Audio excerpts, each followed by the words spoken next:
Hi everybody, it's Anthony here from Abracadabra Blow. Super excited to have Britain's Got Talent magic legend Jamie Raven here with us today for a little chat. How you doing, Jamie? You okay? I'm very well, thanks, mate. How are you? Yeah, all good, all good. Sick of the four walls. Oh, I know. It will pass. It will pass. Absolutely, absolutely.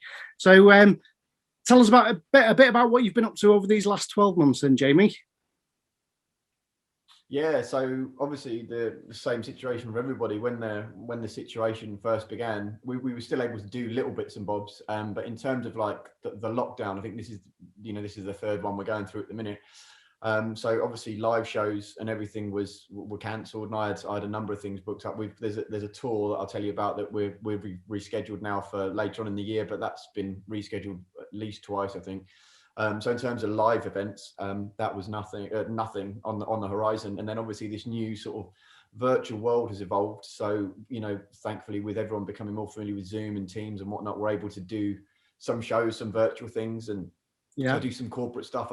Occasionally I do some private things, not often anymore. But I also do, which I really love, talks for assemblies at schools for kids. So I'm a patron of 10 charities, and that sort of came about because in the first lockdown, I thought about doing like a show, like a ticketed show. I could sell tickets and then give the money to one of all the charities I support. And I thought, nah, do you know what? Times are tough at the minute. So, just me personally, I didn't feel comfortable asking people for money. So I just did the show and just filmed it and put it on YouTube. And then for all the hospitals that we were going into doing tricks with the kids, send it to the charity so they can send it to the children and they can watch it whenever they want. So on YouTube, you can watch whenever you like. Jamie Raven's stay-at-home magic show if you want to be entertained with my bad jokes, and I use the term entertained loosely. And so that started, and that was what I did in the first lockdown. Just filmed a show and just sent it out and gave it to people so they could use it. And then all of the sort of companies and agents that I've done a lot of work with over the years, they were getting in touch asking if we could do sort of virtual things. So we set up a studio, and yeah, so whether it be like a corporate thing or whether it be a private thing, we can do that, which is cool. And yeah, we've rescheduled this tour now, which looks like it'll be November. September, November this year, October time, maybe. We don't know yet because obviously we're still locked down at the minute. But yeah, so it just evolved, mate. So yeah, still doing shows, still doing magic, still keeping busy. I was lucky. I went to film a thing the other day in Burnley for a program called Dispatches, which is on Channel 4. So that'll air at the end of February, which is cool. And they're looking at how the government is going to fund how they borrowed all the money for this pandemic, and they wanted magic as like a visual metaphor for the points they were making. So that was great fun. Went up and filmed that for a couple of days, which is brilliant. Yeah, had a couple of other bits and bobs as well for companies doing sort of magic. As I do sort of a lot of consulting as well nowadays. So if a company's got like a slogan or they've got magic in their sort of branding and they want to explain what they're doing but with visual metaphors, we do that as well. So the last one was for Hewlett Packard, HPE, which is their cloud version of their products that they offer. So that's been fun. So yeah, keeping me busy. Yeah, you really have been keeping busy. That's the Illusion Impossible, the tour that you're talking about, isn't it? That's right. Yeah, that's right, buddy. Yeah. That's a shame. I was really looking forward to that as well. Really. It's going to happen. It's going to happen. It's just a matter of when, because obviously all the venues, a number of the theatres that we were going to, I think they've now been set up as like vaccine centres, which is amazing because you need obviously the space for people to go and get vaccinated. And I think as soon as I don't know what the number is, but certainly once the most vulnerable categories have all been done, which looks like it'll be probably the end of February, I think they can start relaxing the restrictions. I don't think we'll come out of like a lockdown in inverted commas, but I think it'll go to that tiered thing again. Yeah. Obviously, I've got no idea whatsoever. This is my theory. But once the most vulnerable have been protected, then they might let us, out to play again. Yeah, definitely. And that's it. Is exactly what you say there. Nobody knows what's going to happen, but it's going to happen at some point, isn't it? Even if it's, I know I was talking to somebody the other day in Vegas, and they were saying that their shows in Vegas now are all starting to open up.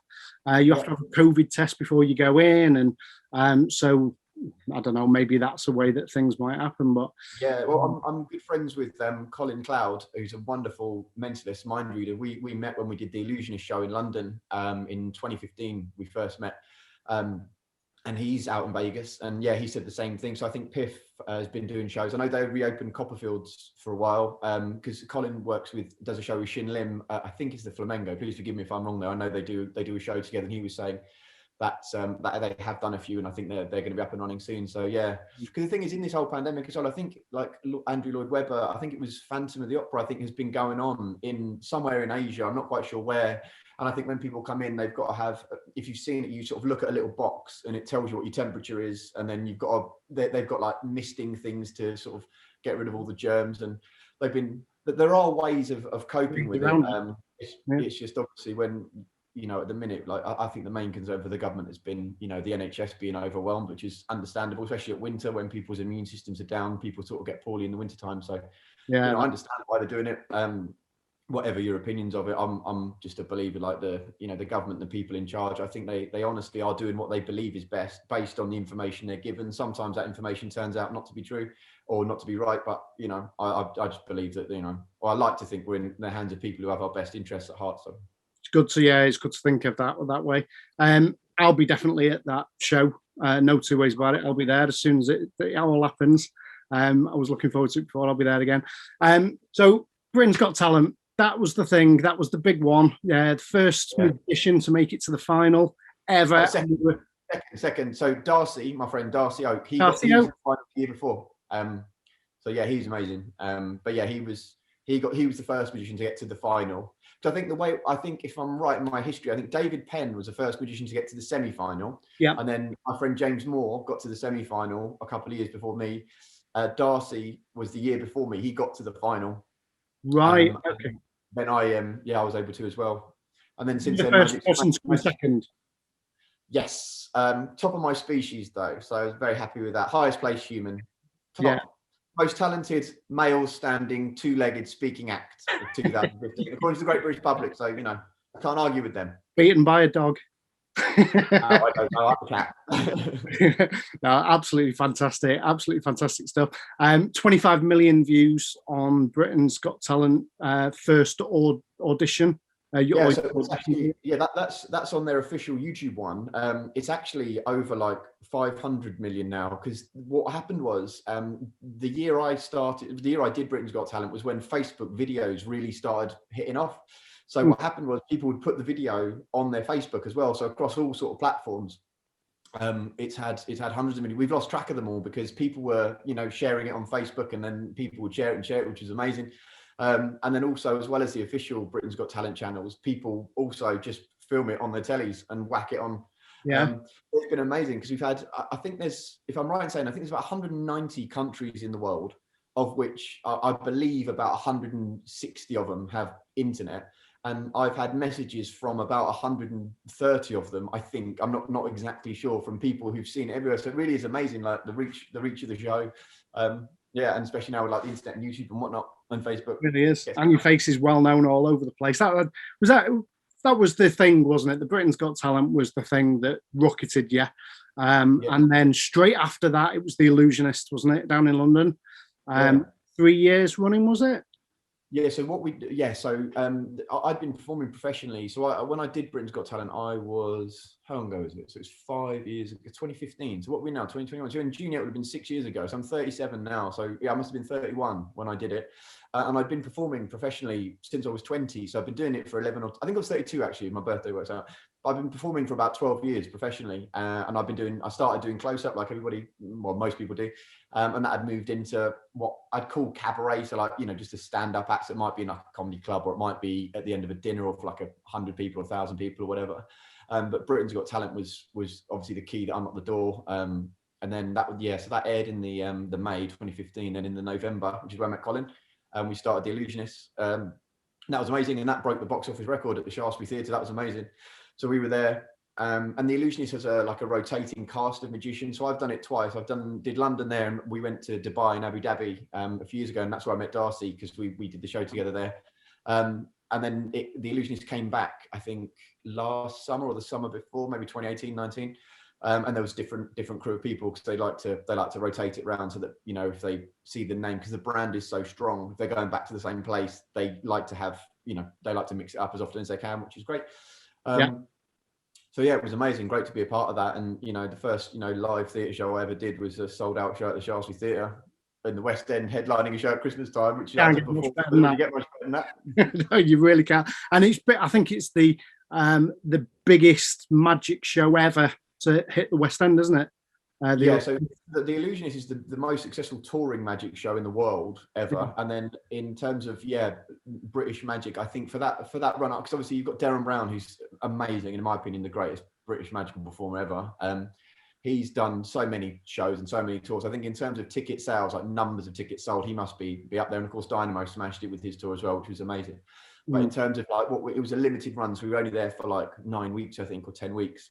And for those weeks, in that time, we broke the record in terms of tickets sold and money generated, which was amazing. Incredible. I saw the Illusionists at New York at the Magic of the Holidays one.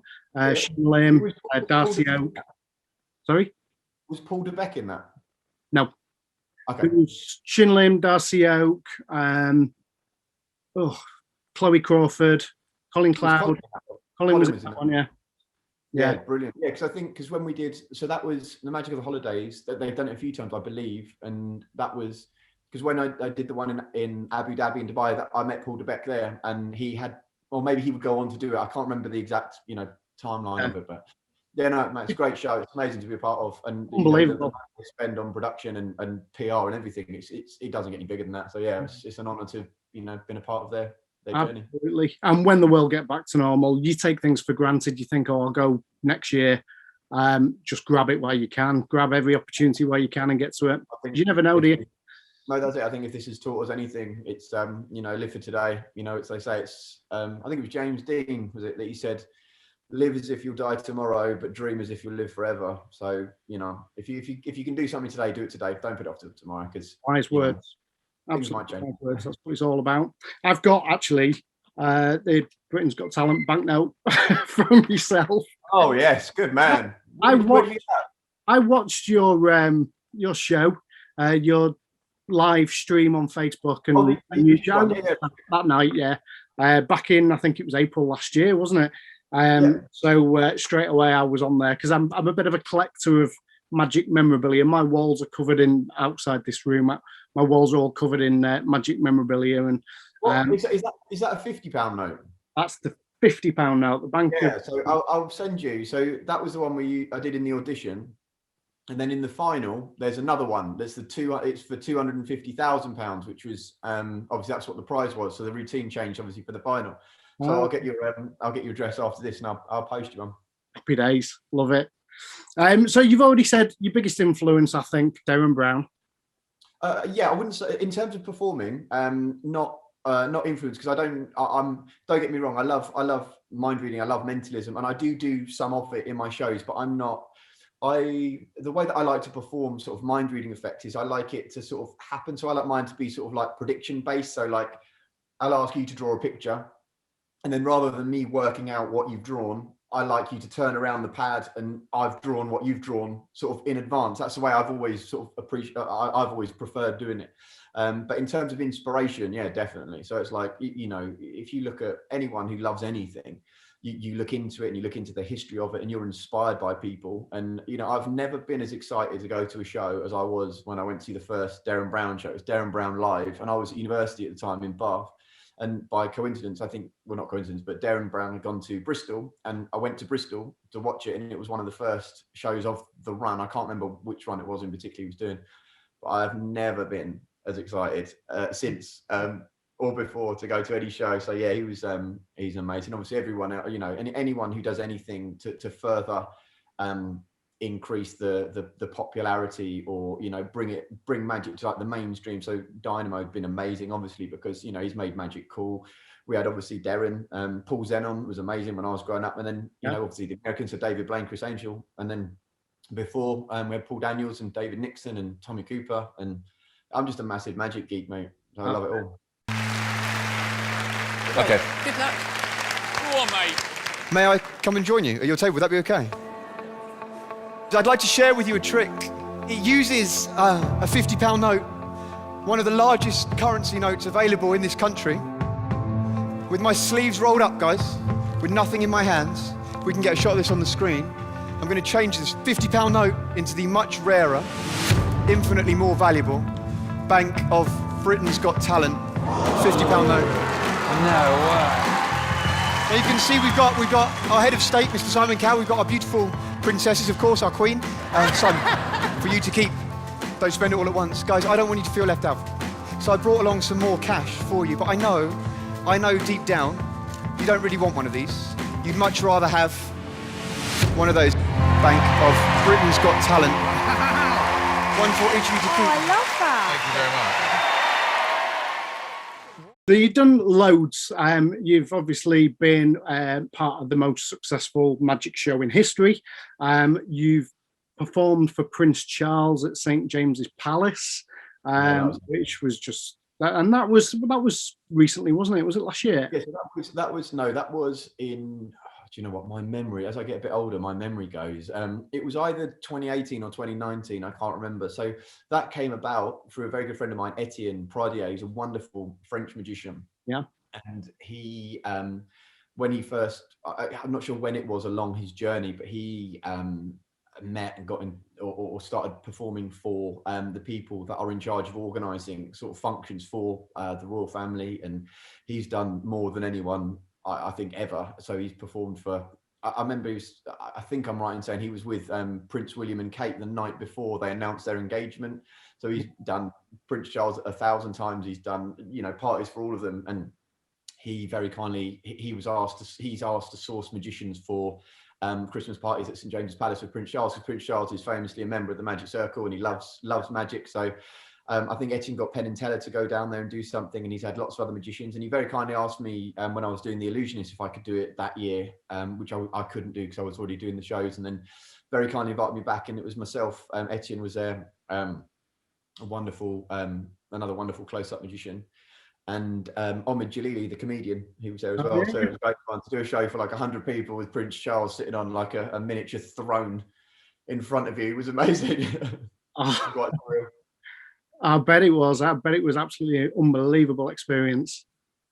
Yeah, there's certain things that have happened in my career and in my life, and I've been very lucky that I was able to sort of take stock of it at the second and appreciate it. So like when I did my audition for Britain's Got Talent, I remember doing it and it was amazing. I got a standing ovation. That was great. And I was standing there, and then Simon Cowell said, a wise friend of mine once told me, like, some people believe in ghosts. He said, I now actually believe in magic. And I remember when I did my audition, because you film the auditions a few months before the live shows air. And I remember thinking, do you know what? My life might never be the same again. And we did that. And then when I stood on, the stage and we did The Illusionist at the Shaftesbury Theatre, the first and the last shows, they were amazing. And then performing for Prince Charles in his house, that was awesome. And then, I was invited to perform for Richard Branson in Detroit when Virgin started flying to Detroit. So I did some tricks for him on the aeroplane, and then actually in the theatre, the Fillmore Theatre in Detroit. That was amazing. Wow.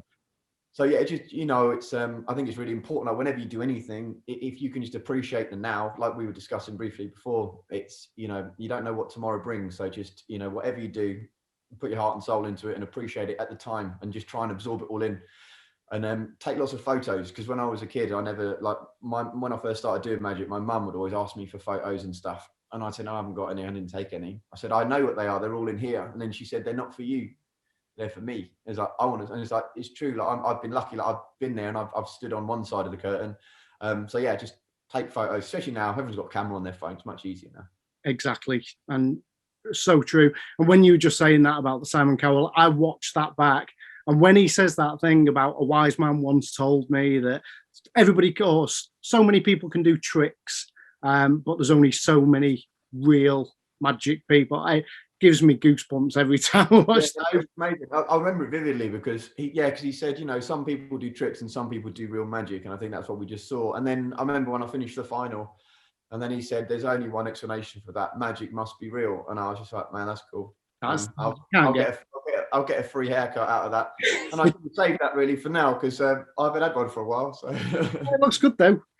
Well, I saw a lady on TikTok using Gorilla Glue, so I thought I'd do that, and it doesn't move. It just stays like this. It's like a Lego man. I think I might do that. I might use Gorilla Glue and stick some more on actually, and cover it all up. You did great. You did great. What? Thought I'd finish with a trick using a picture that I've drawn. It's a self-portrait. That's me. This is where we are. Britain's Got Talent. You see, most magicians at this point would ask one of you to reach in and take a card. I'm not going to do that. Instead, if I may, I'm just going to ask each of you one question. David, if I may start with you. So if I could ask you to choose a colour, red or black, whatever you say is what we will use. What colour would you like? Black. Black. Alicia, the black cards are split into two suits. We have the spades, we have the clubs. Again, if I could ask you to choose, whatever you want is what we will use. Clubs. Clubs, fantastic. Amanda, I need you to choose a value for me. What would you like? 9. 9, the 9 of clubs. Simon, you're the boss. I'm going to give you the chance, if you like, to stick with the 9 of clubs, or you can overrule all of the other judges and you can choose any other card that you like. What would you like? 7 of hearts. The 7 of hearts. Okay. Guys, there is no way I could know that you would choose the 9 of clubs. There's no way I would know if you would overrule, and if you would, what you would change to. You'll agree I haven't touched these. What I didn't tell you is that I've also drawn on the back of every single other card in this deck. Do you remember those cartoon flick books where you flick through and the little man comes to life? Check this out. You see our magician. He takes off his hat. He reaches inside. He pulls out just one card, ladies and gentlemen, not just any card, it's the 7 of hearts.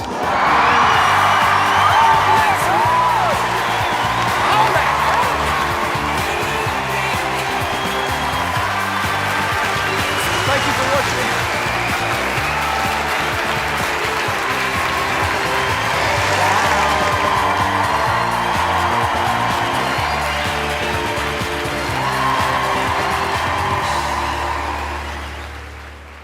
So last April, like we said, you did your interactive magic video on YouTube and on Facebook and all over the place. Are we going to expect another one of them soon? No, do you know, I did that and that was great fun and I really enjoyed doing it. The only reason why I won't do any more is that because we've got a new tour coming up. I'm very lucky, so I've done The Illusionist twice and I've done 4 of my own tours around the UK. So when I'm working on new stuff, I like people to see it live for the first time. So I will do another one, but it will be after we've done the live shows, because that's my love, is performing live for people. So, you know, all the hours spent practicing and writing material.